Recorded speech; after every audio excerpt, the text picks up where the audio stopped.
cëg bi nga xamante ni ñii nekk ay candidats ci Nations Unies seen jëm bopp dañ doon war a maanaam janoo ak ñi nga xam ñoo di assemblée générale bu ONU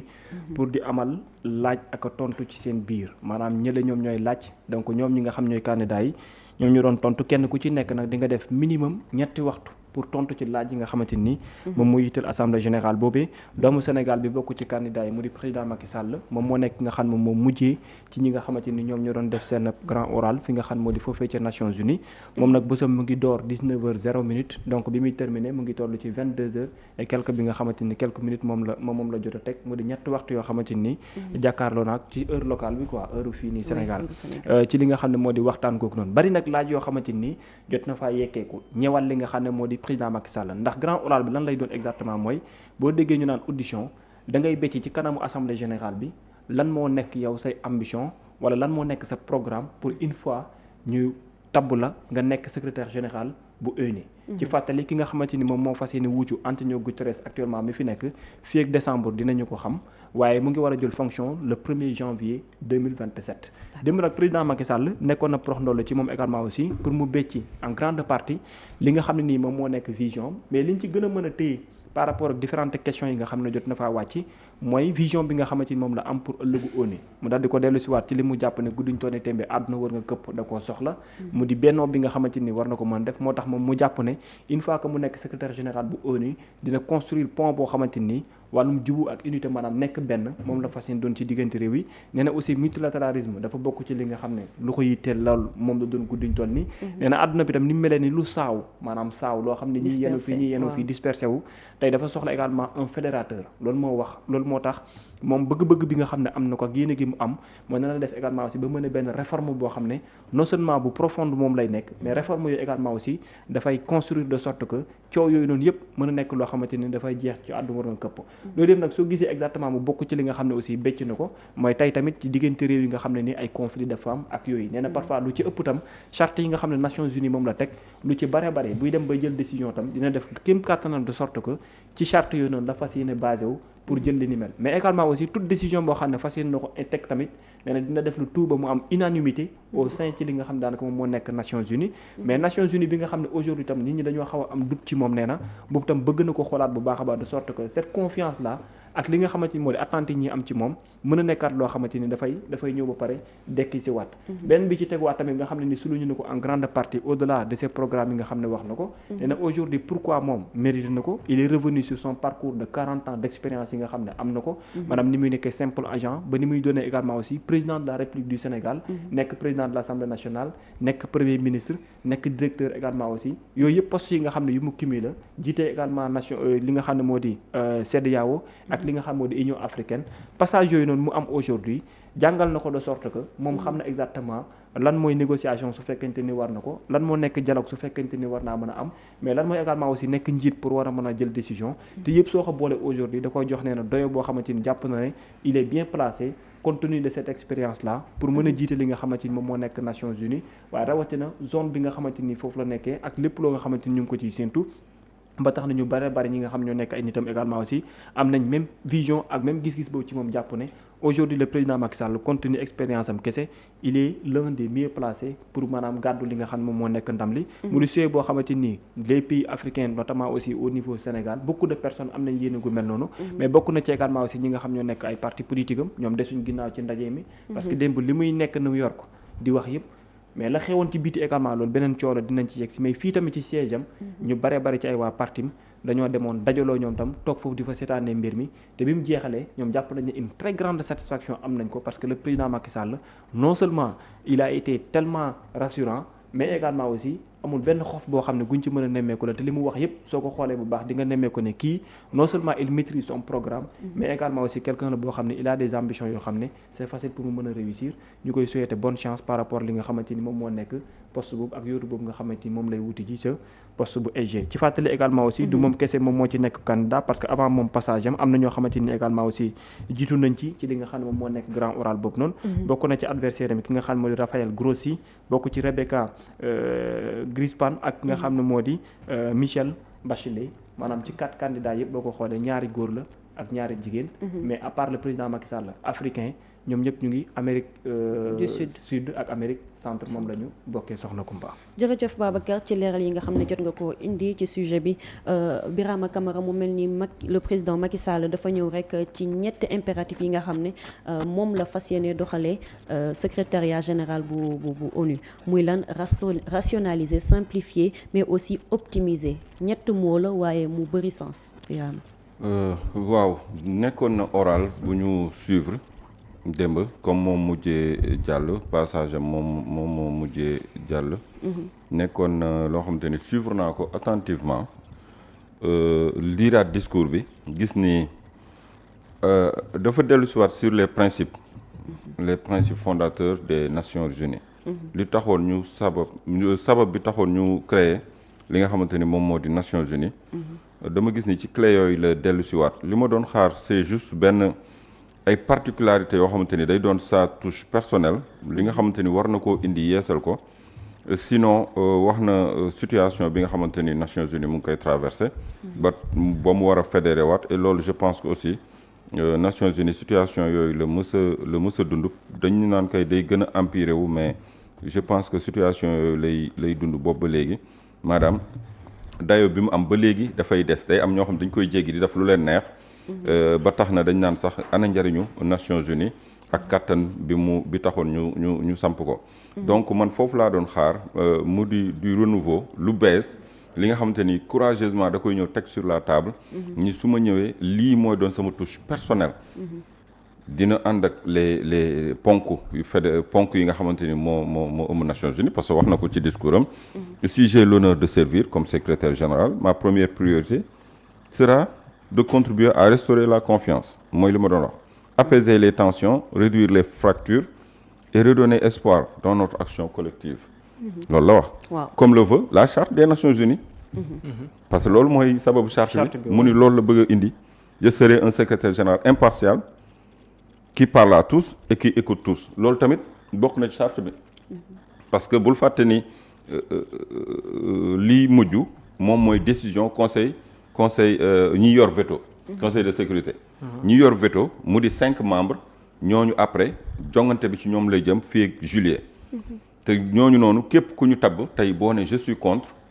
nga poser sa veto boo defu nag kooku du jàll par principe Nations Unies noonu lay demee il faut que 5 veto yi kenn bañ a opposer veto pour sa candidature mën a jàll moo tax lii ñëw juillet je pense que loolu mooy li gën a compliqué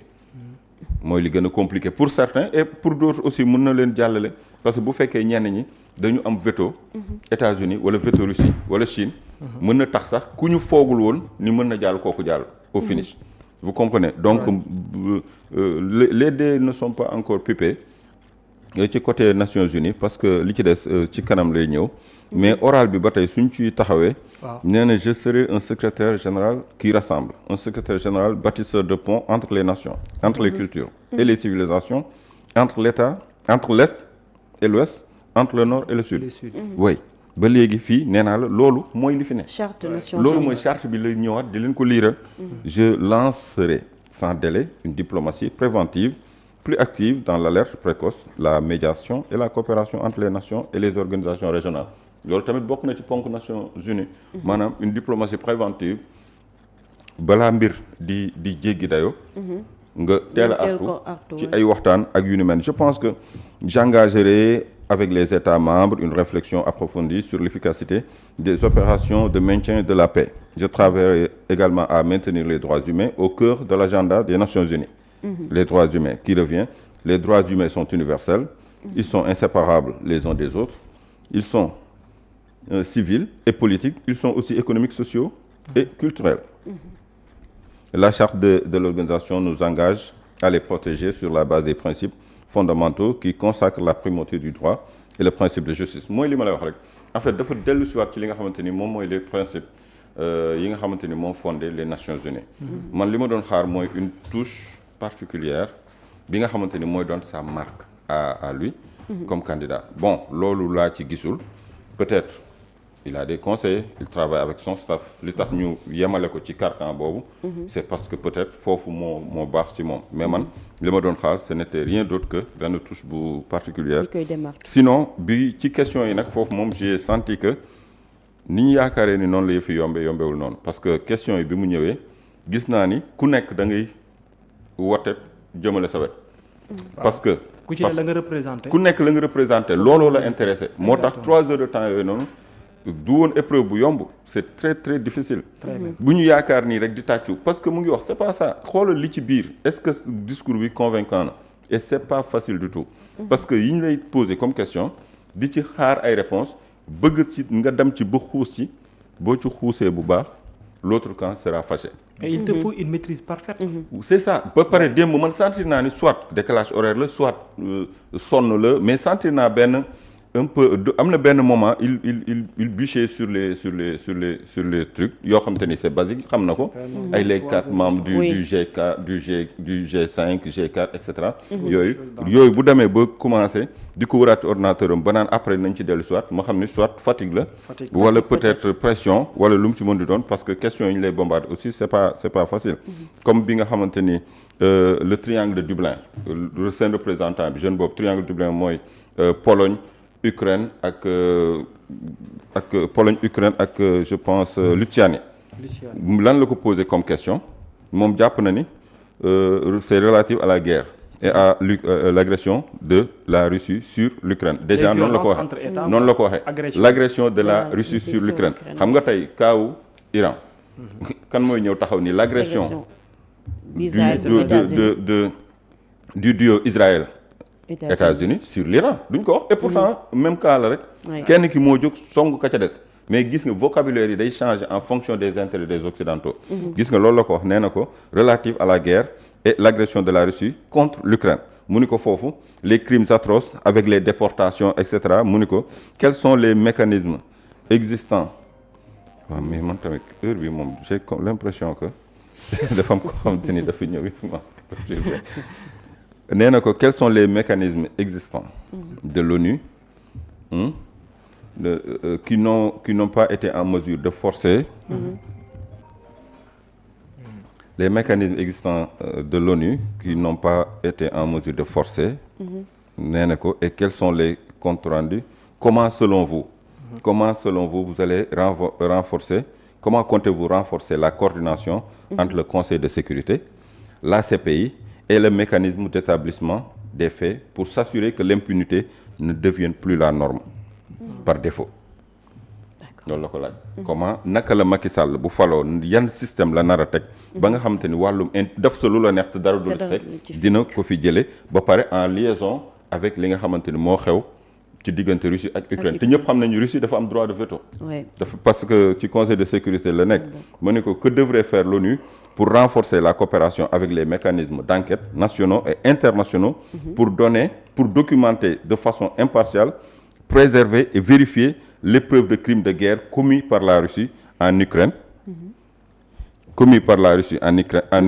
Et selon vous, quel doit être le rôle de bons offices de SG de l'ONU lorsqu'un membre permanent du Conseil de sécurité est le coupable présumé? Imaginez la question compliquée. bëgg na mu jël sensible aussi. non sensible parce que bëgg na mu jël comme si la réponse devait prendre le sens de ñoom fi ñu koy waxee. mais bien sûr ça veut dire fexe ba fâcher l'URSS la Russie. parce que nee nañ ko lorsque le pays membre xawma comme un pays membre du Conseil de sécurité est coupable yan mesure nga war a jël. comprendre nga mu nekk ay questions yoo xamante ni jàpp naa ne c'est des questions pièges mais question réponse bi ñu ci bëgg a xaar ñoom aussi moo gën a nar a nekk li mën a yàqal candidat parce que dañ ko bëgg a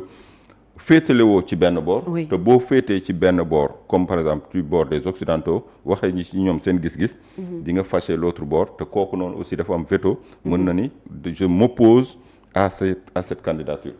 vous comprenez mu nekk ay questions yoo xamante ni booy tontu da ngay nekk ci diggal bi bon di jouer la diplomatie bon di caresser au sens du poil mais doo mën a am benn réponse boo xamante ni c'est tranché wala une réponse très courageuse pour montrer que tu es un guerrier yooyu tam boo ko defee doo ci génn Russie bu ñu ñëwee dinañ la poser li nga xamante ni moom mooy li neex Chine pareil la France et les Occidentaux depuis un certain temps maa ngi xool seeni médias mais français instant bi ñoom xawma c'est quoi le problème mais dañoo virer feneen commencé nañu génne Macky Sall ci seeni sondage carrément je sais pas ce qui se passe entre temps xawma fan dañu am candidat ou pas mais je sens que on a qu'un seul candidat francophone qui est Macky Sall donc même bu France parrainé wul sa candidature mais au moins il est francophone. mais loolu on dirait revirement la xawma je sais pas. waaw moom laa lay wax. dafa dem benn moment rek seeni sondage commencé génn. ñu mettre ko en bas de tableau. subitement et puis seeni wax aussi seen média loo bëgg a xam ci ñoom seen politique xool ko seeni média. ñoom ñëpp benn ton la ñuy demee. commencé di wut ni diw mooy favori. parce que lii parce que là commencé créer seeni sondage bon je sais pas nag ce qui s'est passé entre temps. mais lu mu ci mën di doon loolu laa constaté mais jàpp naa ne daal nekk na épreuve boo xamante ni c'est pas du tout facile te démb suivre naa ko moom l'ancien président du Sénégal doon ko def te nekkul ni moom kese mooy candidat bi nga xamante ni son pays parrainé wul sa candidature parce que Bachelet pays am moo ko parrainé woon muy Chili mais Chili dafa dem ba ci retiré wu kon bu doon ci ay far ce pays moo ko parrainé wala parrainé wu ko loolu je pense que nekkul chance bi nga xamante ni forcément mooy jàllale kii wala mooy kale ki ci des parce que am na koo xamante ni ñoom ñaar bon même bu fekkee Bachelet amul beneen pays bu mu dem la nga am pour mu jàppale sa candidature mais pays d'origine am muy Chili mi ko proposé woon moom dem na ba ci biir ni moom candidature bi c'est pour des raisons politiques ndax changement de régime bi nga xam ne am na ci diggante bi raison politique yooyu loolu laa leen fi doon wax démb nee naa leen chaque fois nañu wax étape par étape politique pourquoi géopolitique pourquoi parce que lépp dafa nekk pàcc boo xam te ne day laaj benn discussion entière parce que gouvernement Sénégal bu ñu ne mënul jàppalewul kii man nekkuma ci ñoom man nekk de l'autre côté di analyser dama naan politiquement mënu ko jàppale politiquement laa wax de waxuma yeneen aspect yi politiquement tout simplement mënu ko jàppale parce que le candidat au poste de SG de l'ONU est toujours président de son parti ici au Sénégal il dirige toujours un parti politique il a été candidat aux dernières législatives ça veut dire qu'il a toujours l'intention de revenir sur la scène politique sinon il allait céder le poste de président de son parti loolu noonu ne serait-ce que pour ça politiquement kooku noonu doo gis ni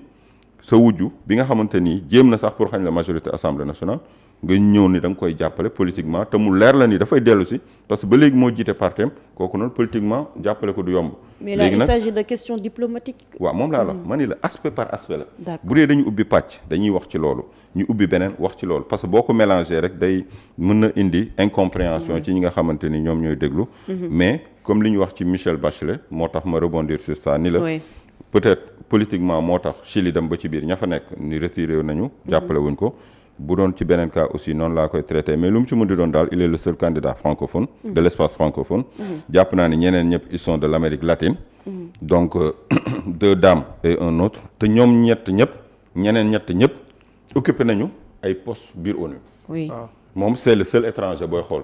au sein de l'espace onusien donc ci nomenclature bi ci organisation moom rek moo mësul occuper poste mais ñeneen ñëpp occuper nañ poste maanaam xam nañ les rouages xam nañ les mécanismes et autres donc mu nekk aussi li nga xamante ni li ci mais au-delà de ça spectacle yi nag devant Nations Unies ak siège yu APR fii waaw spectacle yi non siège yu APR dafa amoon spectacle boobu yëguma ko je pense que amoon na fan zone dafa amoon spectacle waaw mais fan zone boobu loolu c'est de bonne guerre nee naa la n'oublions pas que Macky Sall est toujours leader d'un parti il gère le parti de l'opposition qui existant au Sénégal partem APR moom mujjee jóge ci nguur gi kon bu ñu doon wax le parti majoritaire du côté de l'opposition jusqu'à présent moom lañ ko mën a jox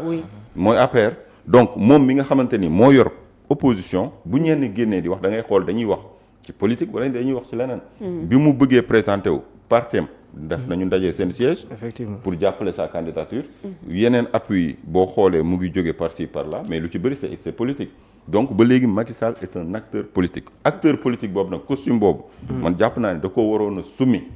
tegal leen ko fii door a dem wuti li nga xamante ni yaay doon nday ji seex yaay le représentant du Sénégal non maanaam bu summi woon manteau boobu bu demee sur l'international l'international day wane ni moom moo njaboote ñëpp mbootaayu xeet yi la ñu wax. D'accord. foofu noonu mënoo nekk mbootaayu xeet yi wax na ci discours am impartialité. Pour être impartial il faut que nga génne sa loxo d'abord ci wàllum politique. te l'autre chose avant may ñëw ci question Babacar mooy li nga xamante ni mooy spectacle bi fa amoon devant le siège des Nations Unies avec les Sénégalais yi démb def nañ fa spectacle des deux bords les pour et les contre sa candidature gis nga spectacle boobu noonu est-ce que yeneen candidats yi dunduñu ko Sénégal moo dem def fa spectacle boppam dafa am accident après wala oui il y a eu un incident accident la wala incident non incident parce que elle est venue voilà se glisser moom moo daanu boobu waaw bon ci li ñu wax. en tout cas après image yi après yi ñu génnee aussi taxaw na ci kanam oto bi ba mu yàgg waaj na daanu na kii ne laaluma ko. voilà yooyu yëpp c'est le Sénégal qui en spectacle sénégalais moo nekk nii mooy Ousmane Tounkara. voilà sénégalais c'était deux camps qui s'opposaient. ñii moom sax moom laa dégg sax ci biir oto bi ci vidéo bi dégg naa aussi mu naan ko wool police. voilà ñoom loolu man lii def naa. xaw ma nag réellement ce qui s'est passé quoi. lii def naa c'est juste mineur par rapport ak spectacle bi fa amoon. mu di ñaari camp. ñii ànd ak Macky Sall ñii opposé wu à sa candidature mu di ñoom ñëpp ay doomu réewum Sénégal ku nekk di wane li nga xamante ni moom moo di sa bëgg-bëgg mu di liberté boo xamante ni aussi am nga ko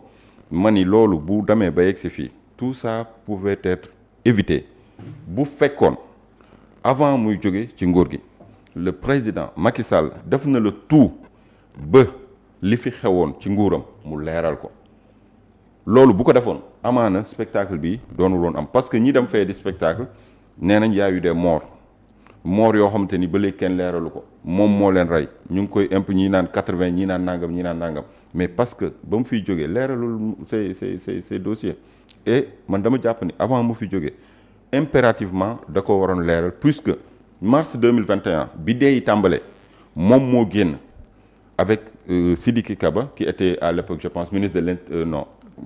kii moo ñëwoon après intérieur moo édité intérieur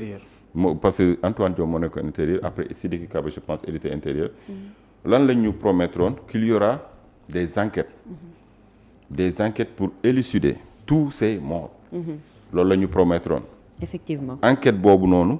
beneen vague ñëwaat na ba ñoom jóge nañ ci nguur gi te leeraluñu ces morts mais loolu aussi day nekk ay tâches yoo xamante ni dinañ ko laaj moom mi fi jóge dinañ ko laaj ñi fi ñëw parce que ñoom dañoo promettre woon mais dinañ ko gën a laaj ki nga xamante ni moom moo fi jóge te mu xew ci régime am te moom mu promettre woon que ni dina am enquête yu leer nañ ci wàllu wu ni mel. Comment se fait-il que ñu ni ay 80 morts plus de des 2000 personnes ñu emprisonné leen xëy suba génne leen ñoom ñëpp.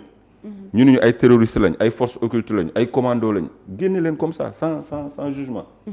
ñu naan déet na waaye des morts yoo xamante ni ba léegi mënuñu wax kii kan moo rey mu dem ba ONU naan ñu il faut que ñu abroger pour ñu xam qui a fait quoi alors que moom bi mu yoree nguur gi waroon na ko mën a leeral quand même. Jules Fulbert Sambou Didier Badji ay takk der ay soldats disparaître comme ça. comme ça. pas d'enquête pas de rapport.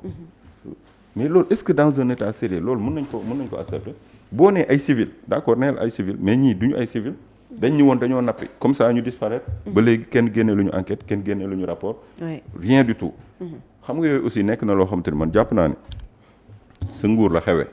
yow la du yow yaa ko commandité woo ko waroon nga mën a leeral en prévision ci yeneen instance yi nga xamante ni da nga koy wuutu ci biti réew te dinañ la fàttali li nga xamante ni moo di sa gestion parce que si sa biir CV yaa ngi expliquer sa gestion jaar nga fii def nga lii mais ba nga fa jaaree loo fa def te loolu noonu mooy coow li nga xamante ni moom moo la nar a topp alors que waroon nga ko mën a leeral ba nga xamante ni yow ba ngay dem dara du la topp ci coow ndax lépp leeroon na ba duñ la mën a toppaat naan la pourquoi ça parce que les rapports seront là l'état est une continuité ñii ñëw dinañ hérité ci rapport yooyu wala ci enquête yooyu poursuivre ko wala au moins ñu xam lan lañ ci def mais yow coow li moom du la mën a topp donc je pense que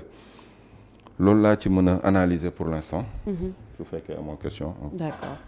jërëjëf Birama Camara Mouhamadou Diallo ban impression nga am dans le fond mais aussi sur la forme de li nga xam ne xewoon na démb New York waaw xam nga exercice bu mel nii du doon exercice bu simple surtout booy xool fii jamono toll ak adduna bi ni mu compliqué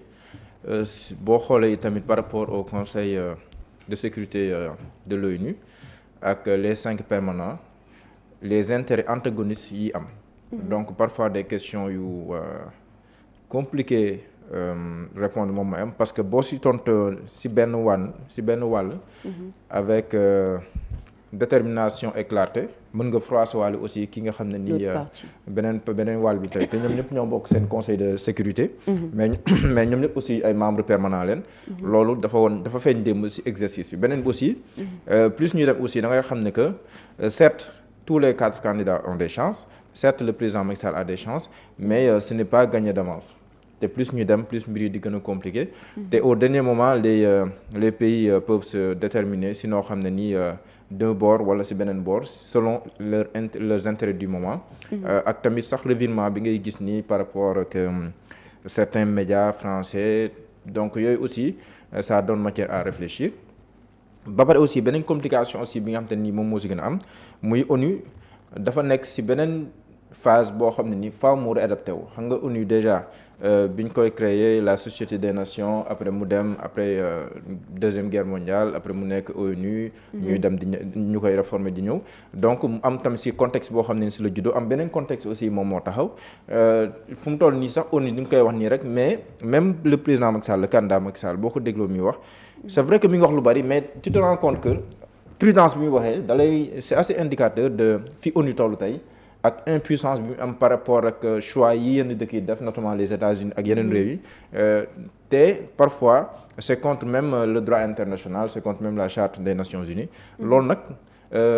boo su naree wax dafay compliqué lool fii boo ko méngaleeg fii jamono bi toll moo tax booy gis réponse yi ay réponses yu assez équilibrées donc c'est assez compliqué mais exercice la boo xam ne ni moom jàppoon naa ne xaaroon na ko xaaroon nañ dina demee nii yeneen candidat aussi ku si nekkoon sax et day dem aussi ba fin de l'année donc fiat boobu lu nekk xaj na si diggante bi te itam bon spectacle bi am aussi voilà donc spectacle la buy wan nekk unanimité bu nekkee par rapport ak réew mi amul par rapport ak sa candidature te yooyu noonu yëpp du point de vue symbolique aussi mën na am lu muy kii même bu nekkee nekkul lu déterminant trop par rapport ak li ko nar a jox siège du secrétaire général des Nations Unies wala li ko nar a xañ. d'accord jërëjëf Mouhamadou Diallo Babacar Kébé. ci côté spectacle bi lan moo nekk yow sa gis spectacle laay tuddee quoi mais li xew ci bunt bi. est-ce que réellement aussi bokk na ci la doon xaar parce que ñenn ñi xamoon nañ ne dina am ñu ñëw jàppale ko. mais on s'attendait pas à ce que mu am ampleur bi ci ñi nga xam ne dañuy ñëw pour contrer ko. ba ci aussi au niveau national cette unité là bi nga gis au sein de ses partisans rawatina fan zone bi ñu créé au niveau de l'APR. waaw spectacle la man sa grand théâtre laay gis ah. waaw spectacle la waaw bi ma gisee ay nit di xalangoog yooyu moom après bon grand théâtre la mujjee doon. mais li xew foofu aussi moo xew si réew mi xam nga réew mi aussi deux camps dafa dessiné wu. am na ñoo xam ne ni ses soutiens politique. tey le Sénégal en miniature aux États-Unis donc. oui lii xew fii moom moo nuyoo fa parce que Sénégal aussi les positions ne sont pas unanimes. am na ñoo xam ne dañoo jàpp dañ ko war a jàppale. les politiques ba si sax askan wi am na ñoo xamante ni jàpp nañ ne war nañ koo jàppale mais ñeneen jàpp ne compte tenu de li fi xewoon yëpp ba pare kenn leeralagu ko warul mën a tax ñu jàppale ko donc même da ngay gis ne que même position yi quand même dafay doon ay position yoo xam ne nii ku nekk position bi nga si am ak argument yi nga xamante ni moom nga xëy layale pour man loolu noonu moom moo feeñ si spectacle benn dem sax ba mujj nekk grand théâtre parce que mënoon naa comprendre ñii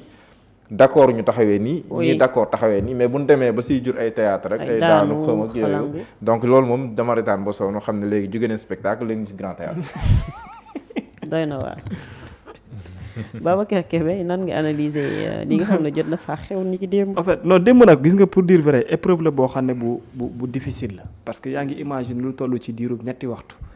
nga fas yéene confronté ci question yoo xamante ni yow pour nga mën a xam contenu bi lan lay doon mais àdduna bi fi mu toll ak sensibilité bi am parfois ci yenn dëkkaan yi mu leer ne ci question yooyu noonu yëpp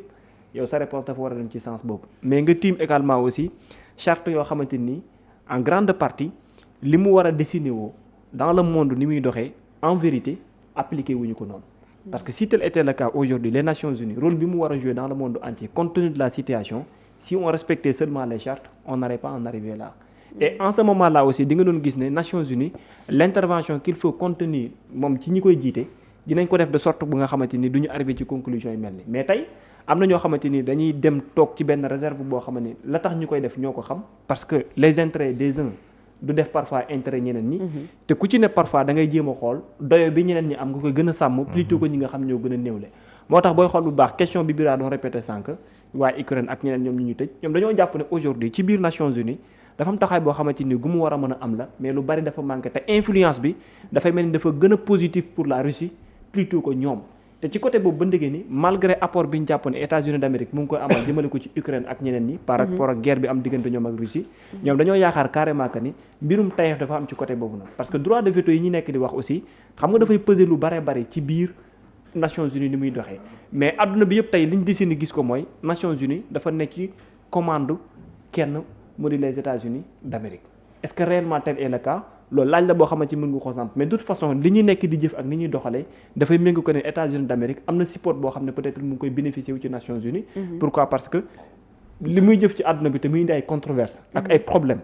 la grande partie ni Nations Unies waroon taxaw ci moom ay suspension ak yeneen ak yeneen mais defuñu ko ci wetam par contre ñoom leen la ñuy def mooy dañuy utiliser seen ay moyens ñëw di def ay intervention pour jéem a soutenir ñenn ñi nga xam ñoo di askan ba ña fay faral di nekk tey bu ñu la doon joxaat xayma chiffres yi démb gëstu woon naa ko mais maanaam aide bi muy faral di amal ci yenn réew yi nii par rapport ak jafe-jafe am comme ay Ukraine ak yooyu bu ñu la ko doon limal da nga naan déedéet kan moo mën a def intervention yi ni mel dans le cadre bu ñuy duppee aide ba pare aussi intervention bi nga war a def ci sa ay charte lu bare bare muy nekk luy manqué donc question bi samp la par contre démb bu dee le président Macky Sall pour man ci biir discours am yëpp ñaari aspect da nga koy tenir en compte ci lu yaatu parce que benn bi mooy dana def le tout ba mener en amont ce que l'on appelle la crédibilité de sa candidature ak statut bi nga xamante ni am na ko ba pare encore jéem a ñëw nag pour consolider davantage programme bi nga xam ne jàpp na ne mën na ko mettre en place bu fekkente ni ci côté boobu la mettre na en valeur sa personne loolu il fallait s'y attendre te en vérité aussi en tant que nit donc parcours bi mu am mais mën nañ jàpp ne ci parcours yi gën a exceptionnel ci lay bokk ci commencé ci agent simple ba nekk président de la République ak passage yi nga xam ne am na ko kooku bu dee en terme d'expérience pour mën a dialogue wala en terme d'expérience pour jiite wala jël ay décision mais da nga koy nangul ne kii expérience gi ni mel gu mu am la te ci diir bu gudd ci la ko construire est-ce que doy na pour nekk secrétaire général bu ONU loolu beneen laaj la boo xam ne da nga koy samp mais di nga xool aussi que ne ci programme bu yees xam nga ci ñu bari loolu la ñuy xaar mais démb en grande partie man ci ñi ma déglu ñi nga xam ne nii ay experts lañu ñu bari dañu ne en grande partie ces réponses da ko miser woon ci les chartes des Nations Unies te en grande partie aussi monde bi ak mutation rapide gi mu am li mu soxla mooy quels sont les changements wala les réformes qu'il faut mettre en valeur compte tenu des enjeux yi nga xam ne moom moo nekk dans le monde entier te enjeux aujourd'hui li ñuy wax en première partie plan sécuritaire paix ak sécurité daanaka moo ci jiitu paix et sécurité nag su ma ko waxee mooy conseil bi nga xamante ni parfois moo war di jël ay décisions yoo xamante ni dafay artu mais dafay dem sax bay xeex ak ñenn ñi nga xam ne dañuy def lu ñu warul def dans le monde entier te loolu pour nga def ko également aussi boo ko sukkandikoo ci charte Nations Unies mënoo ci am problème mais il te faut également benn consensus à l'intérieur des Nations Unies moo tax nga dégg ko mu ne ci lépp lu muy jël comme ay décision dina def lu tout ba mu mën a am li nga xam moo di consensus foofu charme mu ngi dem ci ban sens mooy conseil de sécurité bi ci jëm boppam taxawaay gi mu war a am ci àdduna bi ëllëg ak na mu ko war a mën defee ji dina def le tout ba jéem a am consensus à l'intérieur te loolu pour mu arriver ci il faut que mu def ce que l'on appelle benn réforme en profondeur à l'intérieur même de l'ONU parce que nit ñu bari aujourd'hui li ñuy xaar mooy réforme boobu mën a antu parce que réforme boobu mënuloo ko téye di ko wékk ci ne charte bi lii la wax charte bi lii la wax charte bi lii la wax charte bi lii la wax. mais Babacar Bam actuellement ak ni mbir mi composé woo nii. est-ce que consensus mën na am ci biir Nations Unies vu que da nga gis divergence yi ni muy amee par rapport ak li nga xam ne guerre yi nga xam ne ñu ngi koy gis te mënuñ ci dara. waaw non loolu du nekk lu yomb mais xam nga boo déggee ñuy wax ne un leader wala un dirigeant dafa am fu muy toll. ses statuts. moo lay mën a permettre ngay jël décision yoo xamante ni parfois. non seulement du mën a nekk luy neex ñëpp mais en grande partie bu monde bi di def seetlu dañuy xam ne lii mooy li raisonnable te en vérité les chartes des Nations Unies gisuma loo xamante ni lu ñu fa mën a jàpp la en grande partie lu ñuy wax naan lii raisonnable dans le cadre bi ñu duppee paix et sécurité waxuma yeneen domaines yi de mais je parle de la paix et de la sécurité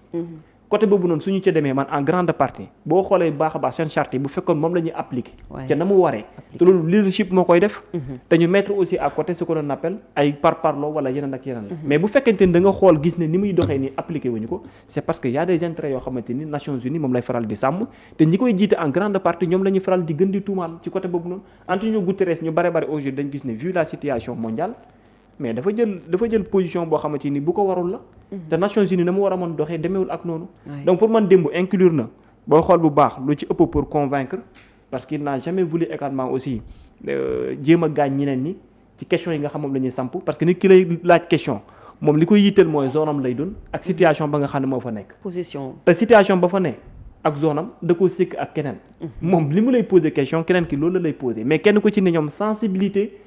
question bi wala situation bi mooy tax booy répondre il faut nga nekk koo xam ne da ngay équidistant. moo tax aussi ñenn ñi maa ngi gis ñu ngi naan il s'est trop répété il s'est beaucoup répété experts yi nga xam ñu ngi ko doon teewlu. mais loolu en grande partie boo koy xool bu baax c'est au niveau du continent africain ak réponse yi nga xamante ni daanaka moo doon ñëw. mais man dama gis ne épreuve la boo xam ne bu difficile la woon. mais la ci ëppoon solo c'était d'exposer quelque chose boo xam ne lu mu gàtt su ko nit ki dégloo wala su dee déglu dina jàpp ne amaana am nga maîtrise un tout petit peu ci li nga xamante ni loolu ngay def. te seetlu gi ni mel jàpp naa ne aussi doon na loo xam ne ñu bare jot nañu ko partager. par contre réforme en profondeur oui il l'a dit mais dans la faisabilité ñu bare foofu la ñuy gën a xaar parce que parfois dans la documentation bu fekkente ni xaw nga maîtriser un tout petit peu les textes ak chartes yooyu ci ni muy demee mën na bañ a nekk problème mais réforme yi muy laaj parfois y a beaucoup de résistance yoo xam ne mën nañ nekk à l'intérieur des Nations Unies te loolu il faut un courage boo xamante ni bu mat sëkk moom lay doon est-ce que tey ëllëg ci biir bu demee bu doon ko dina nekk loo xam ne lu muy mën a loolu yëpp ay laaj la yoo xamante ni dafay samp mais jàpp naa daal démb def na grand oral boo xamante ni am na solo lool te def na exposition boo xam ne également aussi am na benn maîtrise boo xamante ni nekk na ci mais surtout benn ambition boo xam ne bu mag a mag moom lay doon te jàpp naa ne bu fekkente ni réussir na ko incha allah ce qu'on lui souhaite jàpp naa ne dina amener benn changement au moins ci Nations Unies pour que àdduna wërngal këpp am neneen noo xamante ni mën nañ ko koy xoolee au niveau international. d'accord par rapport ak li nga xam ne nag xew na foofu noonu ci bunt bi ñu ci doon wax ñii ànd ak moom ñii ñàkk ànd ak moom. ban conséquence la mën a am ci image yu le président Macky Sall. non du lu rafet te du avantage am. mais li yëpp mooy les fruits yi nga xamante ni moo fi nekk. gis nga boo gisee parfois nit ñi di insister waxuma ñun mais ñun ñi nekk ay observateurs. soo gisee parfois ñuy décrier yenn décisions yi. wala ñu koy xeex. wala ñu koy nekk di dénoncer. nit ñi dañuy yaakaar ne parfois dañ koy dénoncer wala dañ koy def parce que pour ñun la wala dañuy jël position wala leneen la mais c'est parce que réew boo fa nekkee ak lu mu mënti mel ak lu mu mënti doon. fexeel nga def le tout ba yenn yi bu ko di wàcc lu warawul ak lu yoon di santaane parce que soo ko defee ëllëg da lay topp. fii toog nañ fi man tur bi laay fàtte Mohamed mooy ki nekkoon militaire la xaw ma te doon yóotu benn poste au niveau des Nations Unies. commissaire Arouna Sy fii la nekkoon am lu fi xew Sénégal mais ñu baree di ko ci tuumaal jël photo mag deram ak la ji wax lu baree bari am poste bu muy yóotu ji lan moo ko xeeñ loo pratique yu mel noonu nga xam ne moom ngay def yow la am du yow en fait dafay gàkkal sa image. dafay gàkkal sa image te après aussi dafay nekk loo xamante ni daf lay topp xam nga la mooy tax parce que yow ñi ngi ko sékkal te ñu doon say adversaire ñoom du ma wax ne dañuy wut lu ñaaw wala lu neexul kese ci yow di ko jéem a exposer yeneen parce que ñoom seen ay programme mën na leen doy sëkk mais imagine toi bu fekkente ni dafa am ñeneen ñoo xam ne nañ possibilité xam nga ñu ngi wax média français mais man ça fait presque une semaine boo xam ne maa ngi leen di topp parfois débat bu ma gis ñu def affaire kii ONU damay dugg cliquer pour jéem a xool mais c'est comme si que da nga naan depuis quelques semaines est-ce que gars yi amuñ beneen mission bu yees par rapport au poste SG bu ONU comme si que ñoom ñëpp ñoo ànd bàppee ko ndoor bëgg a contre le président dans à chaque débat am na ko mos déglu sax. non chaque débat da ngay xam ne gars yi.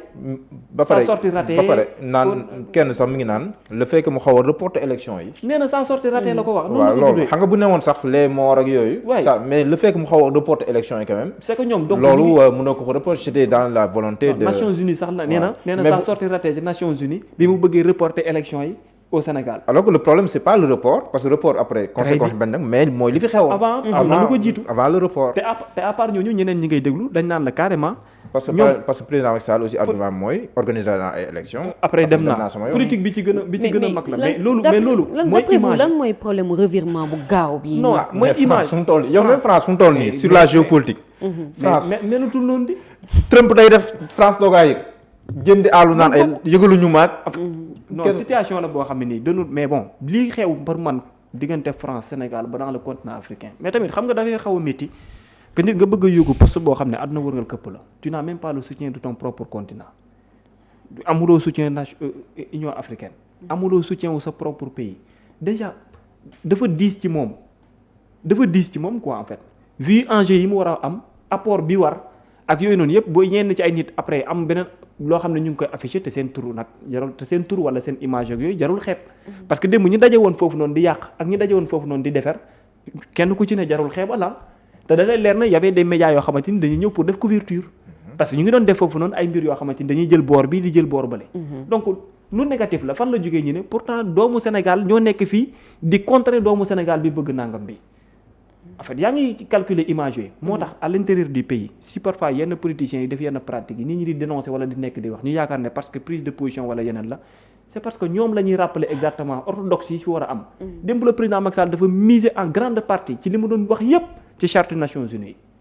te fii à l'intérieur du pays beaucoup de personnes ci sens boobu la ñuy ñëwaat ne ko ne pourtant ci constitution bi lu baree bare da koo jalgatiwaat demaat c'est-à-dire ay textes mooy li nga xam ne moo yor àdduna gis nga bis bu ñu demee ci réew moo gis gars yi bu texte waxee lii gaa ñu dem jëflale à chaque fois lan lay indi coow lay indi guerre lay indi et yow bu fekkente ni parfois texte yi da nga koy jël xool ko analyser ko wala ko defee nu la neex réforme nu la neex parce que da nga am benn but boo teg à la limite après da lay rattraper pour man coow yooyu noonu moom moo nekkoon image lu xew démb buntu Nations Unies la c'est malheureux on s'y attendait pas man de wax dëgg yàlla xaaruma ko woon te souhaité wu ma ko woon mais ce sont des choses yoo xam ne tôt ou tard après da lay rattraper par contre nag APR fii à l'intérieur du pays c'est bien raisonnable c'est bien raisonnable nit moom doo sëkk ak moom yenn yi ngeen am nu ngeen mel muy wuutu ci dara ba pare te man leer na ma ne am na ñoo xam ne sax peut-être demoon nañ fa démb te bokkuñ APR bokkuñ fenn parce que y a des Sénégalais yoo xam ne tey mooy comme li ma la waxoon Macky Sall bu wàccoon ci biir réew mi fii nekk candidat yi nga gis ñoo xam ne dinañ bàppeeku topp ko te mosuñ bokk APR parce que dañuy jàpp ne doomu Sénégal la doomu Afrique la dafa yóotu dara dañuy dem support ko jàppale ko pour mu gagner ko. D'accord Babacar si toutefois le président Macky Sall décrochait poste secrétariat général bu ONU est-ce qu'il ne gagnerait pas en popularité fii nii ci Sénégal maanaam loolu est-ce que mënul defaraat image am wala nekk ay atu pour ëllëg su bëggaatee daagaan non Sénégal moom li fi ne mu ngi fi ba pare dara mënu koo soppi lii moom bu yeboo maa la ko wax nit ñi comprendre parce que xam la moo tax nit ñi jëluñ lecture internationale ñi bañ voilà très bien jëluñ lecture internationale bi wala dimension post-EG entre autres les gens ils ont déjà benn considération ak benn vécu bi avec le président Macky Sall ñenn ñi am ak moom vécu fañ koy teg nañ ko fa ba noppi ñenn ñi nga xamante ni am nañu ak moom vécu aussi fañ koy yóbbu nañ ko fa noppi fañ koy dëkkale nañ ko fa ba pare donc boo koy xool bu baax amul dara lu muy changer mooy Macky Sall la rek Macky Sall la c'est un président de la République du Sénégal doomu Sénégal la moom la ñu xam lii laa ko xamee ci lii laa ko xam ñeneen ñi aussi nii lañ ko jàppee nii laa ko xam ci nii laa ko xam jeex na amul dara lu muy changer même bu nekkoon président des États-Unis d'Amérique ëllëg mënul nekk loolu lu mën a nekk mais par exemple du am lu muy soppi aux yeux de certains d'accord mooy Sénégal Macky mi jàpp Macky moomu la jeex na jërëjëf Babacar Kébé loolu moo nekkoon ponk bu njëkk